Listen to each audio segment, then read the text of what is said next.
Alice, bonjour. Merci d'avoir accepté notre invitation aujourd'hui pour cette interview. Donc, pour débuter, je vais te demander de te présenter. Donc, qui es-tu, Alice? Alors, je m'appelle Alice, comme tu viens de le dire, et j'ai créé la société Idealis pour proposer des produits zéro déchet afin d'être accessibles, des produits simples surtout, pour être accessibles au plus grand nombre. Alors, explique-nous un petit peu d'abord ce que ça veut dire Idealis. Alors, Idealis, ça va être les idées d'Alice, parce que j'ai plein d'idées. Souvent du mal à les canaliser, mais du coup, au travers de mes produits, j'arrive à créer ce que j'ai en tête. Comment ça a commencé ton projet Idealis? C'est une marque que tu as créée. Oui. Comment ça a commencé en fait l'idée de cette marque Idealis? Alors à la base, je ne faisais pas forcément ça. À la base, j'étais infographiste quand j'ai lancé Idealis. Les produits écolos sont venus un petit peu par hasard et beaucoup grâce au collectif Nana Sac Plastique. À l'occasion de la première grande journée qu'ils ont organisée au Parc Paufey il y a 2 ans et demi. Il me semble qu'on s'y est vu d'ailleurs. Exactement, on s'y était vu et était venu, mais vraiment au stade embryonnaire de la chose, puisque c'est vraiment sur le tas que je me suis retrouvée confrontée à la demande des gens. À la base, j'animais un atelier pour expliquer aux personnes comment fabriquer eux-mêmes leur couvre-plat. Et puis la première personne me dit « Mais c'est super, est-ce que tu les fais ?» Et je dis « Non, je vous montre comment les fabriquer. » Et au bout de la 3e personne, j'en ai eu marre de répondre non. Et donc, j'ai répondu oui, bientôt. Et voilà comment est née l'histoire. Alors, est-ce que c'est quelque chose que tu fais à temps plein? Est-ce que Idealis, ça te prend tout ton temps? Ou est-ce que tu as d'autres activités parallèlement? Ça me prend même encore plus de temps que ce que je n'ai. Donc oui, c'est mon activité à plein temps. Ça a évolué, comme la gamme a évolué au fil des années, l'occupation a évolué aussi. Mais oui, ça s'est bien développé et je suis très très heureuse de travailler dans ce qui me tient à cœur aujourd'hui. Alors, je vais te poser une question vraiment très très terre à terre. En tant qu'entrepreneur, parce que c'est pas facile de se lancer dans l'entrepreneuriat et de lancer son entreprise. Quand tu as lancé Idealis, quand tu as décidé de créer ta propre boîte pour commercialiser tous ces produits-là, quelles sont les questions qui te passent par la tête quand tu es créateur d'une entreprise comme ça? Alors, à vrai dire, je me suis pas trop posé de questions. J'ai un tempérament assez fonceur. La partie administrative, tout ce qui était patente et formalité administrative était déjà faite puisque j'étais déjà patentée mais dans un autre domaine. Donc cette partie-là, j'ai pas eu à m'en préoccuper. L'autre avantage que j'ai, c'est que il faut peu de matériel pour commencer. Une machine à coudre et un peu de tissu et tu peux commencer à te lancer. Et puis, c'est comme toute entreprise. Si tu veux de fil en aiguille, t'as un petit peu de trésorerie, donc tu réinvestis. Donc voilà, moi j'ai la chance dans ce que je fais que ça ne nécessite pas un gros investissement au départ. Est-ce que tu penses que c'est une vague de fond ou est-ce que c'est une mode sur l'environnement? On voit des gens des militants qui commencent à sortir justement et qui deviennent assez célèbres à travers le monde. Et est-ce que c'est justement dans ce monde de l'entrepreneuriat, est-ce que vraiment les gens pensent à l'environnement, d'après toi? Alors, je pense qu'on a dépassé le stade de la mode. Il y a quelques années, on pouvait dire que oui, c'était une mode où il y avait les premières notions de bio, de green, voilà, ces notions-là. Maintenant, non, je pense que c'est vraiment le résultat d'une prise de conscience profonde et globale. Et heureusement, il était temps, j'ai envie de dire. Après, le fait que ce soit conciliable avec l'entrepreneuriat, oui, 100 fois oui, j'en suis l'exemple type, mais au-delà de ça, je pense que vraiment les entreprises à l'heure actuelle et les nouveaux entrepreneurs sont conscients de la problématique et environnementale et sont aussi conscients que eux à leur niveau ont forcément la possibilité de faire quelque chose. Et ça c'est génial parce que voilà, je trouve que on voit peu d'entreprises à l'heure actuelle qui se montent, qui peuvent occulter totalement la question environnementale. Et par rapport aux grandes entreprises, les grandes entreprises polynésiennes par exemple, pour ne citer qu'elles, est-ce que tu penses que cette conscience est en train de prendre de l'ampleur à l'intérieur de ces entreprises? Alors, mon côté altruiste me dit oui, elles en ont pris conscience. Mon côté très très réaliste me dit économiquement, elles prennent conscience que si elles prennent pas le virage maintenant, elles vont louper quelque chose. On le voit avec des grandes enseignes locales, puisque tu l'évoques, qui sont connues pour être entre guillemets des très gros pollueurs ou des très gros fabricants de matières polluantes. oui, on voit qu'elles prennent le virage de l'écologique, du renouvelable, du réutilisable ou du biodégradable, parce qu'il n'y a pas le choix. Alors, on aimerait que ce soit par pure vertu, on n'est pas dupe, mais l'essentiel, c'est le résultat, et c'est qu'il y ait enfin une offre qui se diversifie, et qu'on ait enfin des alternatives à tous ces produits en plastique. Mais est-ce que justement, c'est pas l'action des consommateurs? Le marché n'est-il pas en train de changer et qui oblige justement les entreprises à répondre à ces nouveaux besoins? Bien sûr, on le voit on le voit en Occident, on le voit dans les grands pays, effectivement, où la pression des consommateurs est réelle. Nous, on est trop petits, à notre niveau, la pression n'est pas suffisante. Mais oui, clairement, ce sont les consommateurs et la pression et les changements qu'ils veulent voir et qu'ils choisissent de faire qui poussent les grandes firmes à le faire. C'est pour ça que c'est ce que je dis. On a tous quelque chose à faire et on a tous le pouvoir de changer le monde. Soyons consommateurs, mais c'est une réalité. En achetant différemment ou en refusant d'acheter certains produits, forcément, petit à petit, la pression, elle est là. Alors moi, je voudrais revenir justement sur cette. Tu parlais de consommation, d'être consommateur.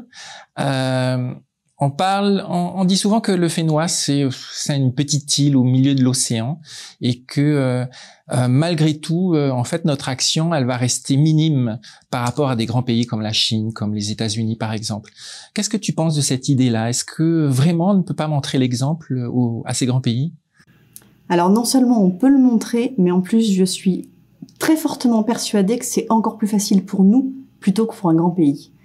Il est facile de prendre des décisions. La voie de prise de décision légale ici, elle est courte comparée à d'autres grands pays où c'est une usine à gaz. Ici, les lois, elles sont facilement votables. Oui, ça fait grincer des dents des entreprises, mais en 6 mois, en ne leur laissant pas le choix de s'adapter, et ben en 6 mois, le changement, il sera fait. Ça n'est qu'une question de pouvoir et de décision. Mais je pense vraiment qu'on a plus d'avantages à être sur une petite île. Et puis notre petite goutte, on le voit sur les plages tous les week-ends. Toutes ces personnes qui ramassent les déchets des autres tous les week-ends, c'est ahurissant de voir ce qu'ils continuent à ramasser. Donc oui, on a le pouvoir de le faire et oui, nos actions, elles sont déterminantes. Alors, on va revenir un petit peu sur tes produits. Tu proposes des différents produits pour essayer de justement de limiter notre consommation de produits à usage unique, on va dire, parce que ça va au-delà du plastique à usage unique, je pense. Est-ce que tu peux nous donner quelques exemples en fait de produits que tu proposes? En alternative directe au sac plastique, il va y avoir les couvre-plats. Enfin, sac plastique, film plastique, donc les couvre-plats qui te permettent de recouvrir tes plats à la place. Il va y avoir aussi tout ce qui est sac à légumes et à vrac, qui sont en tissu, en coton, donc que des matières naturelles. Dans la mesure du possible, ça, je suis 100% coton parce que je veux que même si mon objet, qui se veut zéro déchet et donc réutilisable, je veux que même s'il se retrouve dans la nature, il puisse se dégrader facilement. Donc il n'y a pas de matière synthétique chez moi, ou très peu. Et quand il y en a, je pense notamment aux coussinets d'allaitement lavables qui ont un tissu pull, c'est-à-dire synthétique et donc hermétique. Il a une certification Ecotex. Donc je m'assure que même dans le processus de fabrication, il y ait peu ou pas d'impact pour l'environnement. Voilà. Oui. Excuse-moi de te couper. Qu'est-ce que ça veut dire Ecotex? Ecotex, c'est un label international qui garantit qu'il n'y a pas de substances nocives ni pour l'environnement ni pour le corps humain. Donc il s'agit là de tissus qui vont être propres dans leur process de fabrication et qui vont être surtout sains pour l'utilisation. Donc les lingettes que je fais pour les enfants, par exemple, sont uniquement avec des tissus Ecotex. Donc on peut nettoyer sans risque et sans crainte le visage ou le siège du bébé. Moi, j'avais une question. Est-ce que c'est important justement d'aller dans tout ce détail, de penser aux boutons, le bouton en cocotier, le bouton en nacre, par exemple, de travailler jusqu'à ce détail-là? Est-ce que c'est important? Oui. À mon sens, ça l'est. Je peux pas m'en passer pour tout. J'aimerais, mais je peux pas tout remplacer. Mais j'essaye en très très grande partie. Parce que oui, comme je te dis, moi, je visualise mon produit par terre. Et j'ai pas envie que 6 mois après, si je repasse au même endroit, je vois des déchets nocifs, tu vois. Sinon, ça n'aurait pas de sens. Alors, on va revenir un petit peu à tes produits.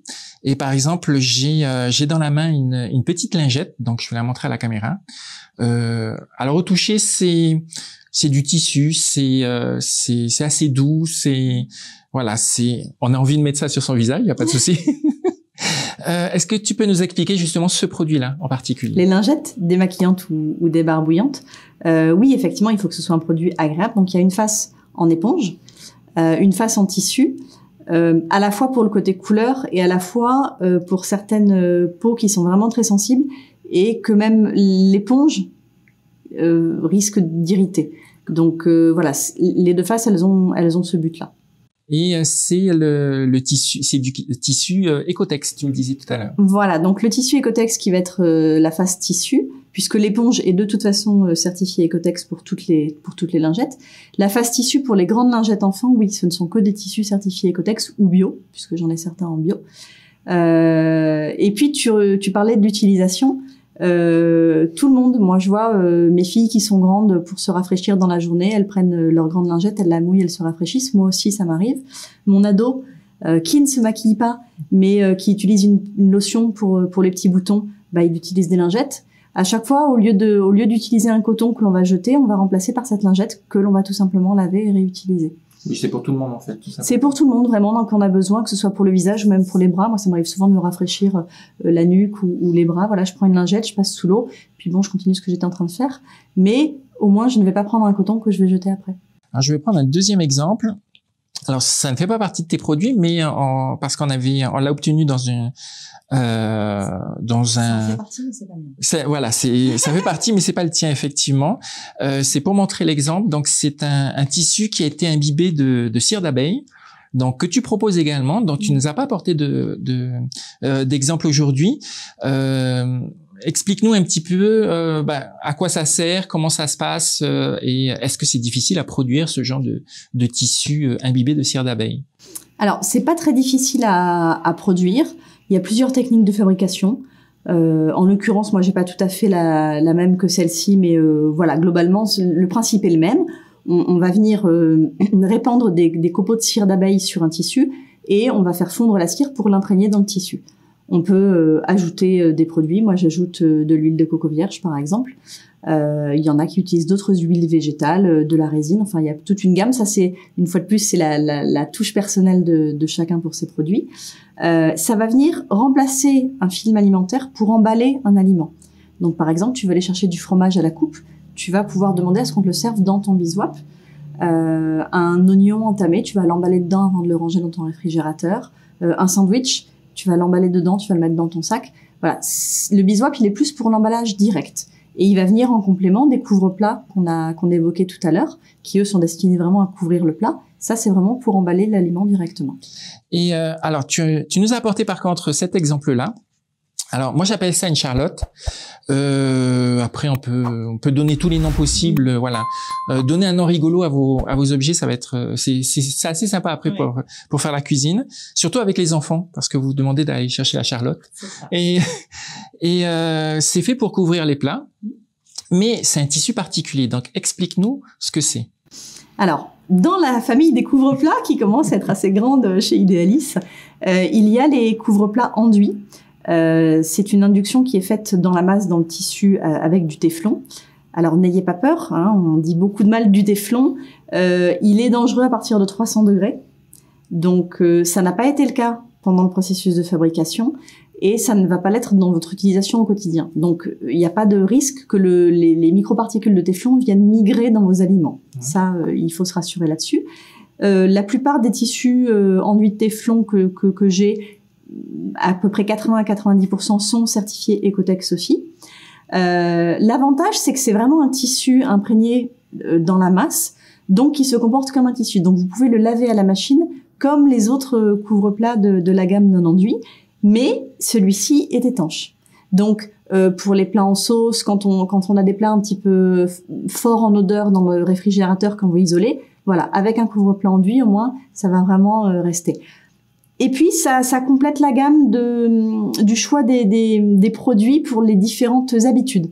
Moi, c'est vraiment une demande des clients qui m'a été faite en me disant mais nous on voudrait quelque chose d'hermétique. Donc j'ai réfléchi et j'ai trouvé ça.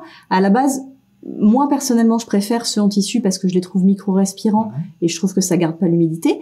Mais voilà, moi mon but c'est d'en proposer au plus grand nombre et que chacun puisse se retrouver dans mes produits et remplacer ses propres habitudes par des produits zéro déchet. Donc voilà, la gamme s'agrandit aussi au fil des idées des clients et ça c'est important pour moi.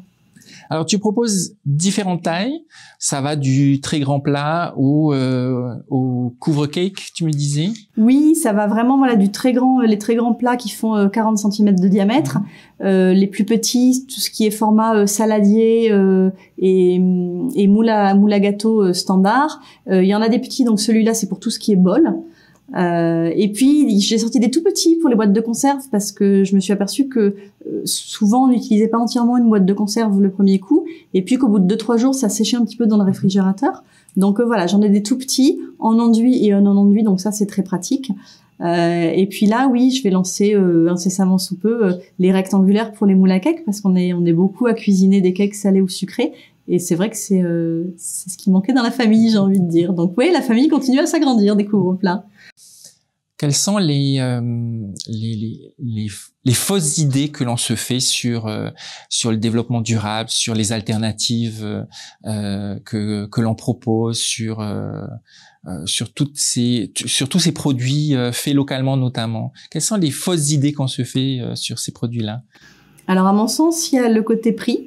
On croit toujours que c'est beaucoup plus cher et le côté mais on va pas savoir utiliser ou c'est difficile. Or dans les deux cas c'est faux, quels que soient les produits zéro déchet, on s'y retrouve très vite. Même pour les savons ou les shampoings solides, on s'y retrouve vite. Et puis c'est cette satisfaction aussi d'arrêter de contribuer à cet amoncellement de déchets. Moi qui suis pas forcément une bonne élève en zéro déchet à la maison parce qu'on est 5, c'est pas évident avec les enfants de gérer. Je me suis mis star au shampoing solide mais ça a changé ma vie. Vraiment une des premières choses que je me suis dit au bout peut-être d'1 ou 2 semaines, c'est mais pourquoi je l'ai pas fait avant? Que ce soit en termes de physiologique, on voit la différence sur les cheveux et puis c'est ce plaisir de ne plus avoir de flacons de shampoing à jeter. Vraiment c'est que du bonheur. Et puis pour les produits, c'est pareil, les couvre-plats.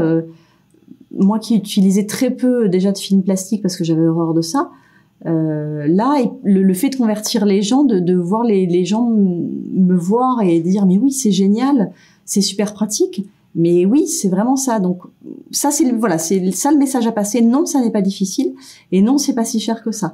Le premier achat va peut-être sembler un peu plus cher, mais en quelques mois, on s'aperçoit que on n'achète plus quantité de sacs, de produits, je ne sais quoi, et puis qu'on arrête de jeter surtout.